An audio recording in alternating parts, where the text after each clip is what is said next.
Andrew Tucker, and welcome to Andrew Tucker World. Welcome to the Worldwide Boxing Channel. And you're here with Andrew Tucker World. I guess we're supposed to be brainwashed, us historians, us real boxing heads, boxing personalities, boxing personnels, boxing analysts, boxing reporters, commentators, boxing journalists, of all that contribute to the boxing world and contribute to the sport of boxing. We have some huge egos going around.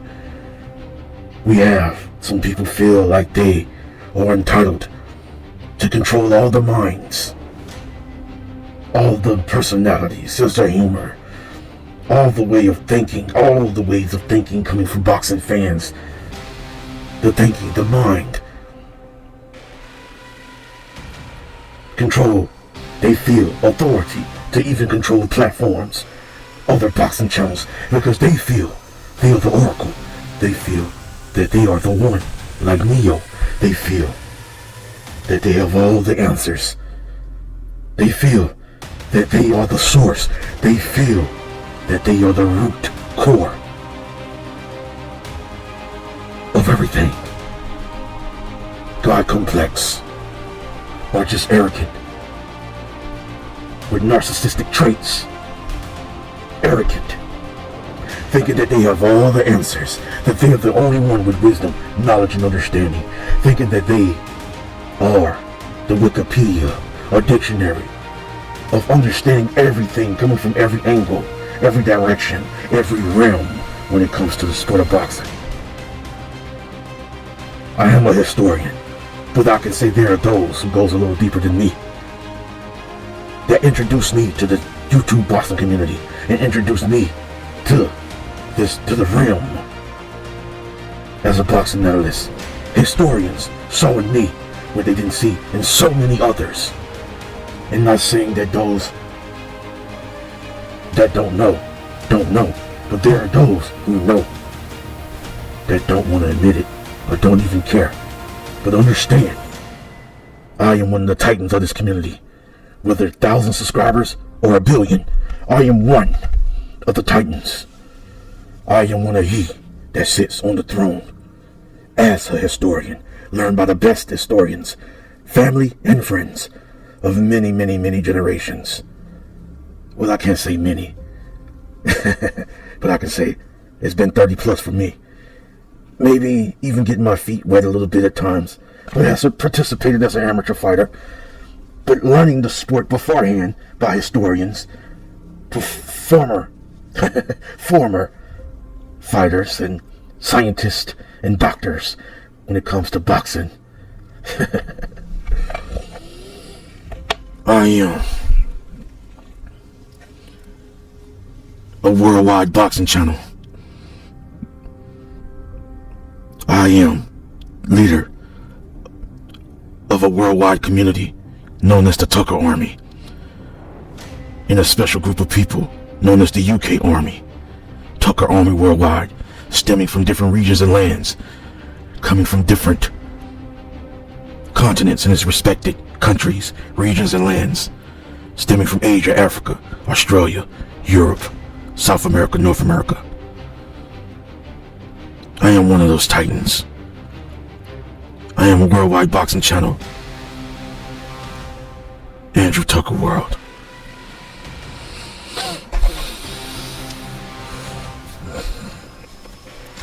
So they say a mismatch. A mismatch was when Lomachenko went up against. They said it was a mismatch. Was it a mismatch? Who wanted to see that fight? Read it out. Versus Lomachenko. Forgive me, Mount Jackie, one of the greatest fighters, technically sound, boxer punches in all of boxing, in the history of the sport. Reading it out was supposed to be. From the highly skilled fighters, they said he was too small. Loma was too big. Some didn't make no excuses. Some said they wanted to see Loma face this man. They said read it out. Could make the weight. They said he's bigger than what people think. Small guy. Loma is considered a small guy too. but they fought, and it brought some attraction. It brought a lot of traction, a lot of attention, attraction. It brought an audience to a certain extent because it's something they wanted to see. And they put that event together, and put that main event together because they knew it was two of the best in the world. A lot of us wanted to see it, knowing that he can comfortably make that weight Regan down. Gilmore, Regan down, made the weight comfortably. He had made no excuses. But the boxing fans wanted to make excuses for him. No. Something was off about the fight, whether people considered it rigged back then or not. Whether they see that Regan was pulling punches like Mike Tyson was pulling punches against Jake Paul. But I digressed. But they didn't see it as a mismatch. They didn't see it as, no. They saw this as the fight that we want to see. You know, I feel there was something a little off about the fight. But guess what? Two highly skilled fighters stepped in the ring and they fought each other. And I couldn't make no excuses for Lomo because he's fought smaller guys. And he came and arguably lost the first fight to a smaller guy. I guess we go back and check that, right? In the history of the sport, true enough. If you're able to move up and you know you're comfortable at a certain weight that you walk around at, and maybe even bigger, so 168 can be comfortable for that fighter, and the fighter can make that weight easy because he's normal and he can still keep a certain physique, a certain size, certain muscular physique, like a Canelo Alvarez. He was a small guy moving up, but you have to possess certain skills. You have to be on a certain level. You have to be on a certain level to move up 2 to 3 weight classes, but there's nothing new in the sport of boxing. There's nothing new in the sport of boxing. The greatest highly skilled fighters that believed in their skills, believed in their talent, believed in their techniques, believed in their boxing abilities, believed in their talent, believed in their gift, believed in their skills. Their skills didn't have nothing to do with size and power all the time, because if that's the case, Liz Lewis would have went in there against Evander Holyfield. At one time, natural to a certain extent, can comfortably make the weight. Natural, like heavyweight, cruiserweight. Evander Holyfield went up against a bigger fighter with power and boxing skills and a massive size at 6 feet 5 inches long reach. And Evander was 6'2", 6'1 and a half, 6'2", true enough. So that's that standard height for a heavyweight. So I'm just telling you what, because a taller, longer, and a natural heavyweight. Natural, because I know that Evander Holyfield was really truly a natural heavyweight. And so the weight, and it's like with heavyweight, it's just like whatever, sky's the limit. Because I don't think they might stop at a certain, of course you can't beat no 400 pounds, I don't know, but sky's the limit. But right at cruiserweight, you have to make a certain weight. You have to come in at a certain weight, the required weight, like heavyweight required weight, super middleweight required, super middleweight, a required weight.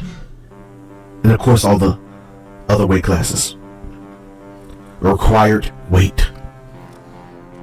Even if it's a catch weight, a required weight you have to contractually come in at. Crawford walks around 180, at times 190.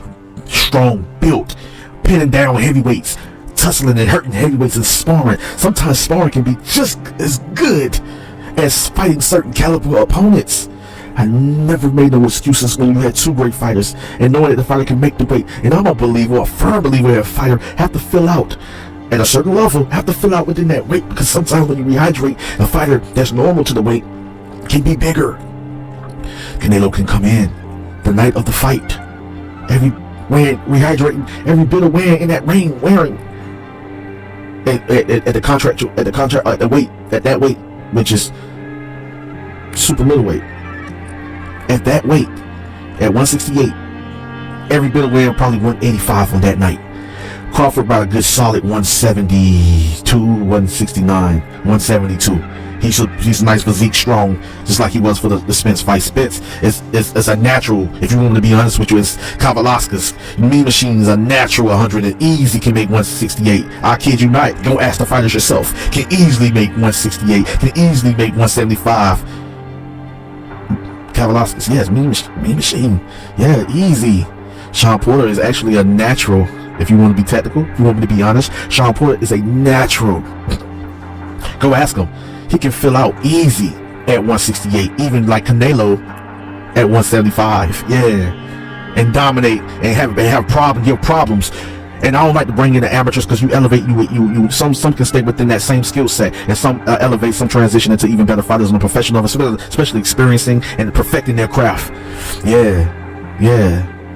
Sean Porter, beating up cruiserweights back in the amateurs. He beat Alexander Usyk, which is now a heavyweight. On a certain level, you have a certain skill where you can compete at a weight class where you really should be fighting that right now. But I get it. You do have to fill out sometimes against certain styles to prepare for a certain style on an elite level in a certain weight. I get that. So yeah, you want to get some experience in. You want to have some experience right there at that 154 a little bit more longer. 160, swim at that weight class for a little bit. One or two fights. Boom, take on a 168. 168 pounder. Boom, boom, boom. Stay right there. Boom, boom, take on one of the top 10 fighters, top 5 rather. Other than the king, which is Canelo Alvarez at super middleweight at 168. So the thing is this. It's a fight that people want to see. Evander Holyfield, they say a cruiserweight, stepping up against a heavyweight. It's a fight they wanted to see, but it was two heavyweights in my eyes. Canelo Alvarez versus Terrence Bud Crawford is a legacy, though, finding fight.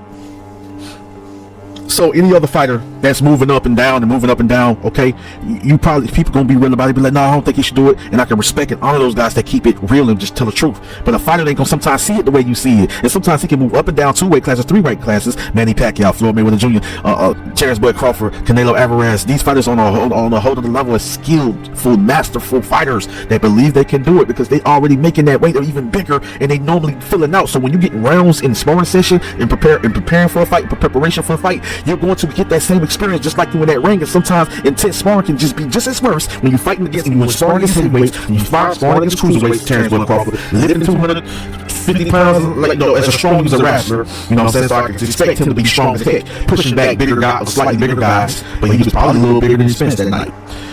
Pushing back, pinning heavyweights and pinning heavyweights like Richard Torres Jr. and even bigger heavyweights sparring with the likes a while back. From what I'm hearing, I don't know how true it is, with Tyson Fury giving him problems, and that's one of the biggest, listen, why would you worry about Canelo's strong? Because Canelo fighting, sparring against middleweights, light heavyweights, super middleweights, middleweights, super middleweights, light heavyweights, cruiserweights. He's strong too.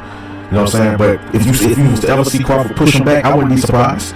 And I'm not saying he's gonna push him back because he got longer reach, or gonna push him back because he's an inch and a half taller than Canelo. No, he's gonna push him back because he's strong as heck, and he's gonna fill out right at 168, and it ain't with no struggle because he can walk around when he's sparring against bigger guys, way bigger. Like I'm talking about, not as big as Tyson Fury recently, but when he's sparring like Tyson Fury, Richard Torres, these are bigger guys, 6 feet 2, 3, Fury 6'8.5". So and he's giving these guys trouble. He's giving middleweight trouble. He's giving light heavyweight trouble. He's giving cruiserweight trouble. He's giving heavyweight trouble. So he might look at Canelo as an ordinary, and he's like just another skilled guy across from me. He ain't gonna look at the weight, no issue. He's gonna feel like he's gonna make that weight. He's gonna be in great tip-top shape. And at 168, throwing around like he ain't nothing. He ain't gonna come looking chubby. When he even walk around at 170, outside of preparing for a fight, he'll walk around where he like 183 and still solid, real nice muscular physique like a Canelo. Same thing with Canelo. They ain't got nothing to do with this, brothers. It's about skill on this one. It's about skill on this because you're talking about power versus power. Man, Canelo, listen, if you got heavyweights talking about Crawford power is real, if a heavyweight is feeling that power, just like you got light heavyweights and heavyweights feeling the Canelo power, they power is real. You know what I'm saying? Okay, so I don't know. You get hit with Crawford. Can Crawford punch and stand out from a Gennady Golovkin? I don't know. We gotta see. Can Crawford handle the intensity and the power coming from Canelo Alvarez? He gonna try to neutralize that, like Canelo gonna try to neutralize the movement of Crawford. There's a lot of things I look in that scene to this fight. But what I do know, this ain't no mismatch. Not by no shape, no form. No, don't feed me that garbage. It ain't. Man, make no excuse. Turn down. She see something that y'all don't see. Maybe he see a legacy to find a fight between two of the best fighters in the history of the sport. Nothing wrong with it. Because while he looking at these guys, he keep talking about this weight issue, not knowing how strong this Bud Crawford is. You know, not knowing how strong Canelo is when he went up against certain fighters, they say he was too small. And he's stopping these guys way bigger than him. So what is it, man? What is it? What's the real truth? What's the truth? Fill me in on it. Canelo, and Pacquiao, highly skilled. Moving up, highly skilled, destroying bigger guys on a daily basis. If Bob Arum saw Canelo, if Bob Arum saw that Manny Pacquiao was too small for Terrence Crawford, and Crawford's destroying bigger guys than Crawford, what was the issue? Bob Arum held that fight back because he was looking out for the safety of Manny, even though Manny was like, what you doing? It's going to be a great fight. I probably could beat this kid. Crawford beat him, and he beat Crawford. I just wanted to see the fight. Highly, just knowing on certain styles, because of the certain styles, Crawford was going to give Manny Pacquiao nightmares as far as stylistically. And Pacquiao was going to pose some problems at that time in their career for Crawford as well, like Sean Porter did, and ended up getting stopped. Certain other fighters like not Victor Postol, but like Ricky Burns, one of UK's warriors, Ricky Burns, just like at the time one of the best pound fighters in the world within the lightweight division back in them days, when we had some solid guys willing to really see each other. And when we had Ricky Gamboa, you know what I'm saying, in his prime, undefeated, a lot of people felt he was going to destroy Crawford because of the power, and he was like a little mini Mike Tyson exploding with skill, with similar like flashy skills of Roy when he explode, not all the way like Roy, but kind of similarities. And so Ricky Gamboa went in there and he got caught slipping, didn't know that he was dealing with an elite level counterpuncher. And there's many other solid fights, you know what I'm saying. He went up against, he was losing in the first 2 rounds against, Cal Brook. And he ended up making smart, calculated adjustments and stopped him. Cal Brook was winning the first 2 rounds. He was in great shape. He said it. So we ain't making no excuses for Cal Brook. They said he was a broken fighter. He didn't feel he was a broken fighter. He went up to 154 before seeing Bud, and bigger and stronger slightly than Bud. Yeah, he was. And destroyed 2 154 pounders. I think he went up to 160, came back down to 147, comfortably rehydrated and natural. And none of them guys was 147. Crawford on that night probably 160 something. Cal Brook probably was 170 something. Y'all miss me with that foolishness, okay? Really know what's up though. Really know, talk to the fighters. I want to hear what y'all. Sometimes I don't want to hear what y'all got to say. I want to hear what the fighters got to say. But all that fakeness, we gotta stop it. I'm gonna check your temperature. What is it? It's something personal. It gotta be. To be continued.